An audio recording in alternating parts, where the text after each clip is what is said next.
कब और कैसे हुआ था मनुष्य का जन्म? हम यहाँ कैसे आए? दोस्तों, अगर कोई बच्चा जंगल में खो जाए तो वो घबराकर अपने दोस्त से ये सवाल पूछ सकता है, या फिर कोई जोड़ा सफर के दौरान रास्ता भटक जाए तो वो भी एक दूसरे से यही पूछेंगे। लेकिन सही सवाल सदियों से इंसान खुद से भी पूछता आ रहा है कि हमारी शुरुआत कब और कैसे हुई? हम यहाँ तक कैसे पहुंचे? क्या हमें किसी ने यहाँ भेजा है या फिर हम जीवन के सरल रूपों से विकसित होकर यहाँ पहुंचे हैं?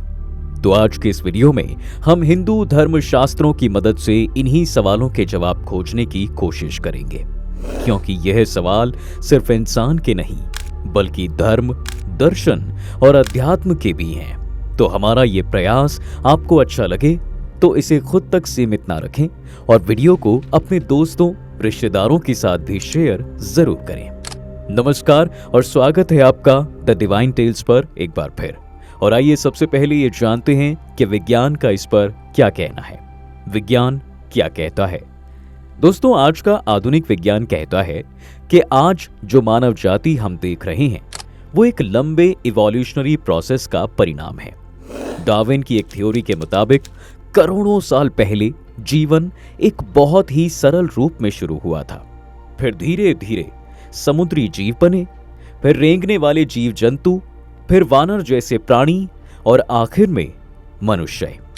विज्ञान के लिए यह एक प्राकृतिक प्रक्रिया थी, लेकिन बहुत से लोगों के लिए एक सवाल अब भी बाकी था।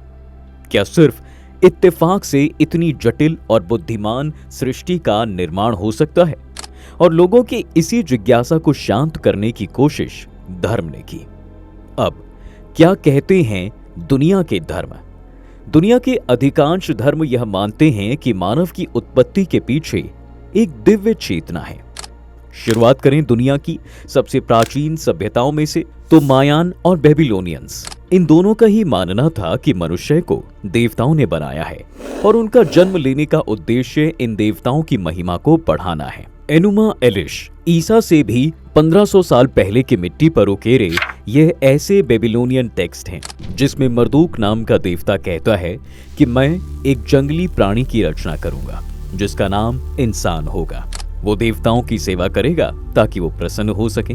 वहीं ईसाई और यहूदी धर्म को मानने वालों के मुताबिक इंसान को ईश्वर ने कुछ 6 से 7,000 साल पहले मिट्टी से बनाया था, जैसे कि जेनेसिस की किताब में वर्णित है।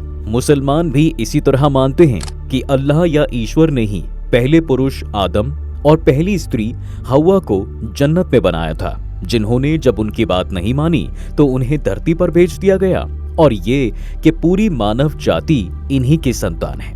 अब हम दुनिया के अलग अलग धर्मों के इंसान की उत्पत्ति पर क्या कहना है ये देखते हैं। तो एक बात सनातन धर्म में बहुत क्लियरली नजर आती है दोस्तों, और वो ये है कि दुनिया की लगभग हर क्रिएशन स्टोरी का कोई ना कोई मिलता जुलता रूप हिंदू धर्म शास्त्रों में मिल ही जाता है। उदाहरण के लिए कैलिफोर्निया के नेटिव अमेरिकन्स एक कहानी बताते हैं जहां भगवान पृथ्वी को पानी की गहराई से बाहर लाने के लिए एक जानवर को भेजते हैं। ये कहानी हिंदू धर्म के वराह अवतार से काफी मिलती जुलती है, जहां भगवान विष्णु वराह रूप में डूबी हुई पृथ्वी को समुद्र के नीचे से बचाकर वापस स्थापित करते हैं। और अब हिंदू धर्म के अनुसार कौन था पहला इंसान? दोस्तों, हिंदू धर्म एक ऐसी परम शक्ति के अस्तित्व को मानता है जिसने न सिर्फ इस ब्रह्मांड की रचना की बल्कि आज भी उसके नियम और संतुलन को बनाए रखा हुआ है।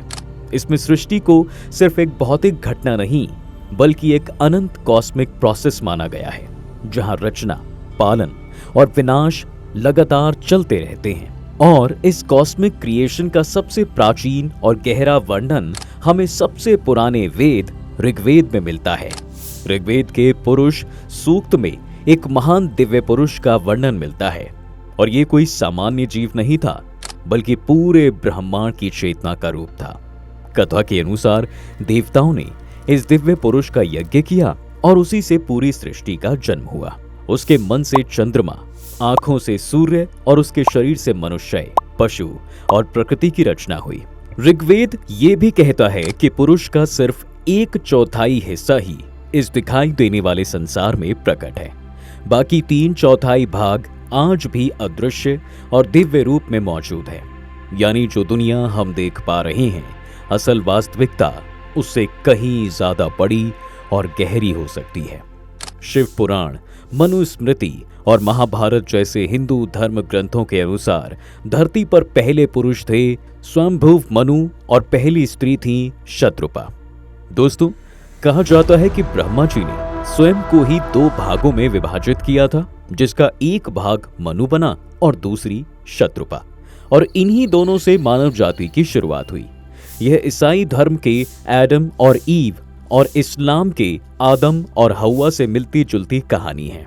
ये भी माना जाता है कि आदि शब्द से ही एडम शब्द की उत्पत्ति हुई है, और इस तरह से हिंदू दर्शन सृष्टि को सिर्फ एक सिंपल शुरुआत वाली कहानी नहीं मानता, बल्कि यह उसे विज्ञान की ही तरह एक गहरी और लगातार चलने वाली प्रक्रिया के रूप में देखता है, जिसमें जो दुनिया हमें दिखाई देती है उसके पीछे एक और बड़ा अदृश्य सत्य हो सकता है।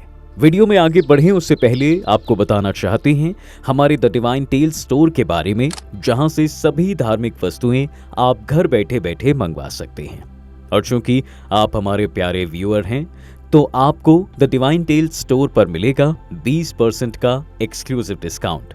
तो भगवान की हाई क्वालिटी मूर्ति, यंत्र, मालाएं और पूजा सामग्री आदि मंगवाने के लिए अभी विजिट करें thedivinetales.com और चेकआउट के समय यूज करें कूपन कोड divine20।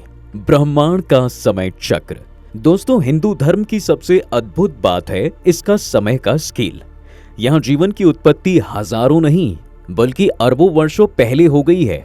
धर्मशास्त्रों के अनुसार समय कई चक्रों में मिलता है, जिनमें एक चतुर्युग बनता है 4 युग यानी कि सतयुग, त्रेता युग, द्वापर युग और कलयुग को जोड़ने से। ये चतुर्युग कुल 12,000 दिव्य वर्ष का होता है। मनुस्मृति में इस दिव्य वर्ष के बारे में लिखा गया है, देवे रात्रहनि वर्ष प्रविभागस्त्योः पुनः अहस्त त्रोदय गयनम रात्रि ही स्याद दक्षिणायनम। अर्थात देवताओं का एक दिव्य रात दिन मनुष्य के 1 वर्ष के बराबर होता है। मतलब एक दिव्य वर्ष हुआ हमारे 365 सालों के बराबर। तो आप सोच लो कि एक चतुर्युग ही 365 गुणा 12,000 यानी कि 43,80,000 सालों के बराबर है।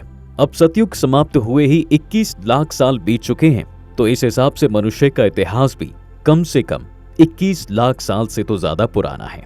हिंदू धर्म का कम से कम ये जरूर कहना है कि जबकि विज्ञान इसे 3 लाख साल से ज्यादा पुराना नहीं बताता। अब क्या है हमारा उद्देश्य? मित्रों, साइंस हमें बताती है कि हम कैसे बने, लेकिन धर्म और आध्यात्म इस सवाल का जवाब देते हैं कि हम क्यों बने। तो जैसा कि हमने समझा कि हिंदू काल गणना के अनुसार सृष्टि और मानव जीवन करोड़ों अरबों वर्ष पुराने एक विशाल कॉस्मिक चक्र का हिस्सा है। सतयुग, त्रेता युग, द्वापर युग और कलयुग मिलकर समय का एक साइकिल बनाते हैं, जो ये दर्शाता है कि जीवन सिर्फ भौतिक घटना नहीं बल्कि एक गहरी चेतना और ब्रह्मांडीय व्यवस्था का अंग है, जिसमें विकास की प्रक्रियाएं भी शामिल हैं। और इसलिए धर्म जरूरी है, क्योंकि शायद इंसान की असली खोज अपनी उत्पत्ति जानने की नहीं बल्कि अपने अस्तित्व के अर्थ को समझने की है। और हो सकता है कि इस ब्रह्मांड का सबसे बड़ा रहस्य अब भी हमारे अंदर ही छुपा हो। आपको क्या लगता है? अपने विचार नीचे कमेंट्स में जरूर लिखें और ऐसी सभी धार्मिक और आध्यात्मिक वीडियोस के लिए देखते रहें द डिवाइन टेल्स।